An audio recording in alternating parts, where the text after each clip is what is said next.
I woke up to the sound of silence that morning, an unusual kind of silence, one that carried weight. My farm had always been alive with the chorus of roosters, the rustling of wheat in the fields, and the hum of life that made me proud to call it mine. But that morning, something was different.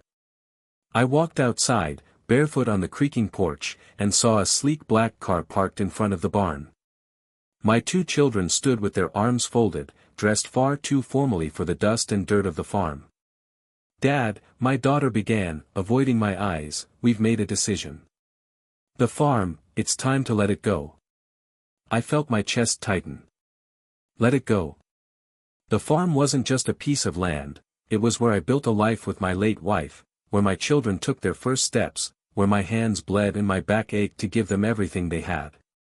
But the signatures had already been made. They sold it, without asking, without a word. I was too stunned to speak. I watched as they shook hands with the buyer, smiling at the fat check they received. To them, the farm was just dirt. To me, it was blood, sweat, and memories buried deep in the soil.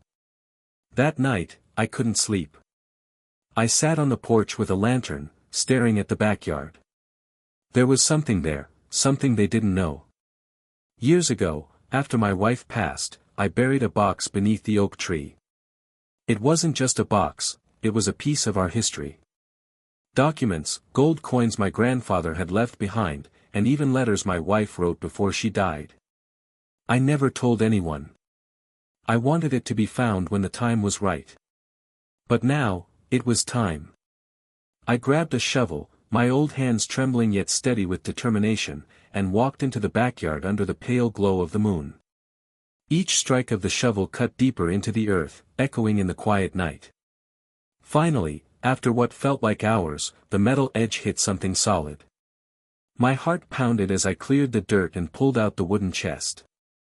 When I opened it, the lantern light reflected off stacks of gold coins, yellow deeds proving my full ownership of the land, and letters that carried the weight of my wife's love.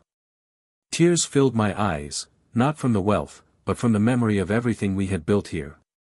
The next morning, I called my children to meet me. They arrived, dressed like city people who had long forgotten where they came from. I led them to the backyard, where the chest sat open. Their jaws dropped. What is this?" my son stammered, his face pale. "This," I said, my voice steady, "is the heart of this farm. The true legacy. And you sold it for a fraction of what it was worth." My daughter reached for the deeds, realizing what they had done.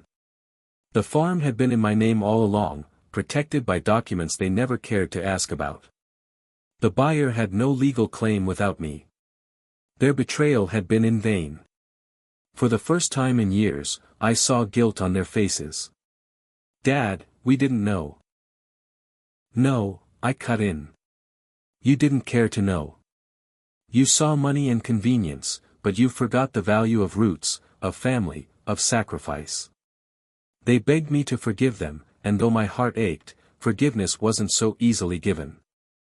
I told them the farm wasn't just soil, it was a legacy meant to be protected, not sold like an old piece of furniture.